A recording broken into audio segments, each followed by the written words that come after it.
J'accueille sur le plateau de Téléfinance Pierrick Baucher. Bonjour Pierrick. Bonjour Fabrice. Gérant chez InnoCap, voilà, avec un spécialiste des petites et moyennes valeurs. Ça se passe plutôt bien pour InnoCap depuis le début de l'année et puis l'année dernière également. C'est vrai que c'est un certain retour en grâce, on l'a déjà dit, des petites et moyennes valeurs. Sauf que, eh bien là, depuis quelques semaines maintenant, avec un marché qui commence à refluer, eh bien, ces petites et moyennes valeurs en prennent aussi un coup. Qu'en est-il? Où en est-on actuellement si on regarde ce marché des mid-cap, Pierrick Baucher? L'été a été mou, le mois d'août a été mou, les performances des indices des petites et moyennes valeurs oscillent entre moins 0,5 et moins 1%. Au mois de juillet, on est entre moins 3% et moins 4%, un petit peu comme le CAC. Cette faiblesse estivale est en partie liée, et vous l'évoquiez précédemment, au renforcement de l'euro sur la période, qui est d'environ 4,5%. Donc ça se neutralise globalement. Mais si l'on regarde intrinsèquement la croissance, les fondamentaux, la croissance des volumes, l'évolution des prix, la croissance des profits, la croissance est solide, la croissance est saine. Et tant que la croissance est là, je dirais tout va globalement. Les fondamentaux restent très sains dans cette classe d'actifs à part entière que sont les petites et moyennes valeurs. Voilà, pourquoi ça pèse l'euro-dollar sur ces valeurs? Elles sont plus seulement franco-françaises pour nos belles valeurs françaises ou européennes. Elles sont impactées mondialement par ces effets change?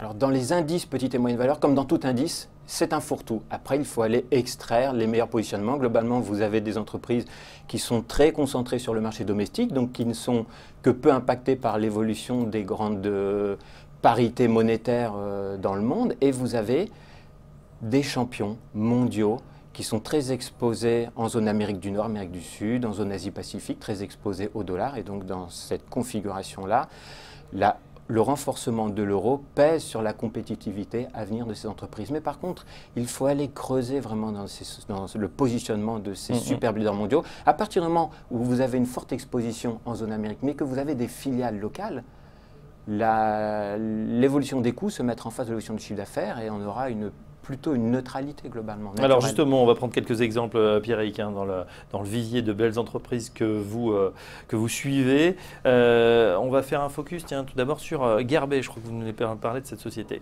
Guerbet, sans doute l'une des plus belles ETI familiales industrielles françaises, ETI très innovante, l'acteur le plus innovant dans ce secteur qui est le secteur des principes actifs pour le contraste.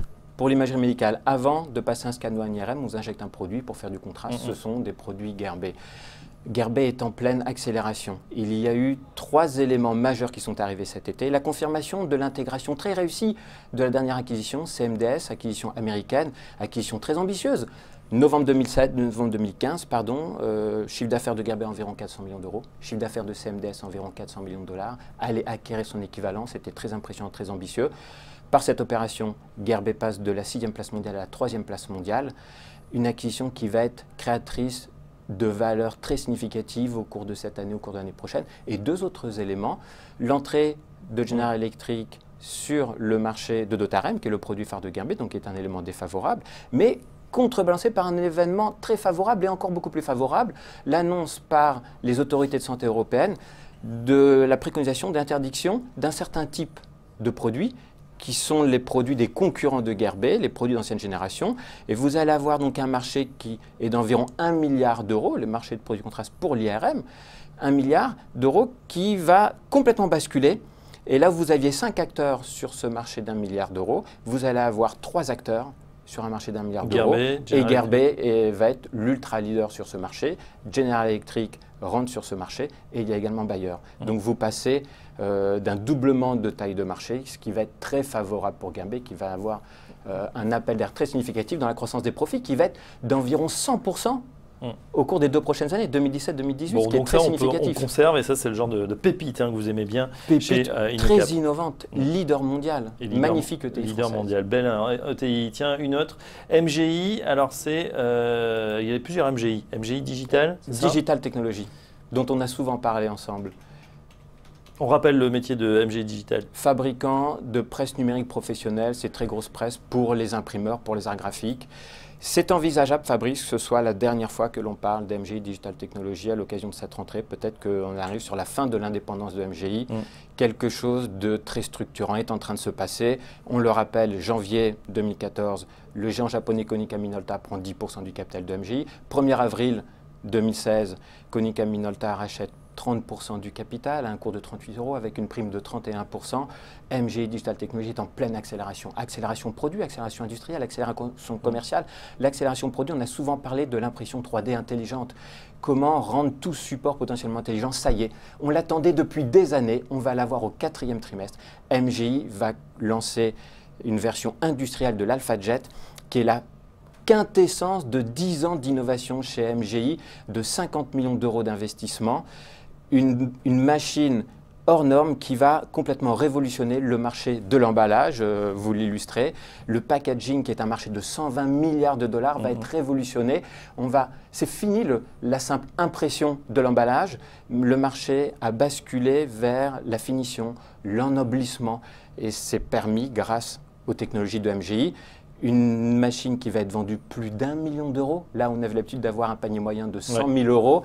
Et on va avoir cette capacité d'éclairer des bouteilles dans un linéaire avec la combinaison de l'OLED de Konica et de cette encre conductrice à base d'aluminium qui va permettre de rendre potentiellement tous les supports au monde intelligent.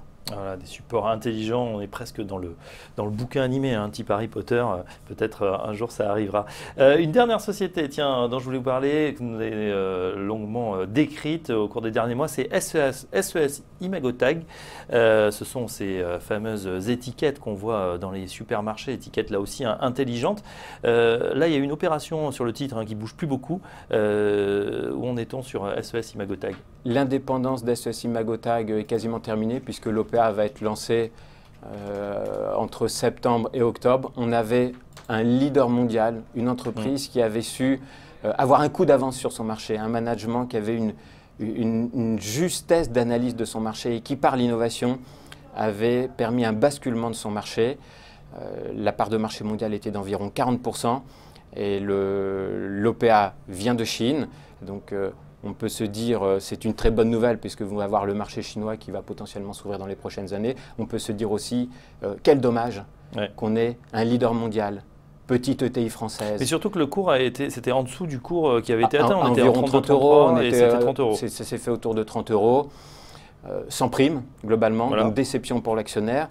Le cours avait quand même doublé en l'espace de quelques trimestres. La performance avait été tout simplement... mais vous nous prévoyez encore du mieux, hein. C'était une des grosses lignes dans vos portefeuilles, je crois. C'était l'une de nos grosses convictions. Vous pourrez apporter ou ne pas apporter. L'histoire de SES Imagotag continuera, la croissance sera là, même si la pression sur les prix pèsera temporairement. Il faut savoir de temps en temps investir, reculer légèrement, structurer l'entreprise pour pouvoir accélérer.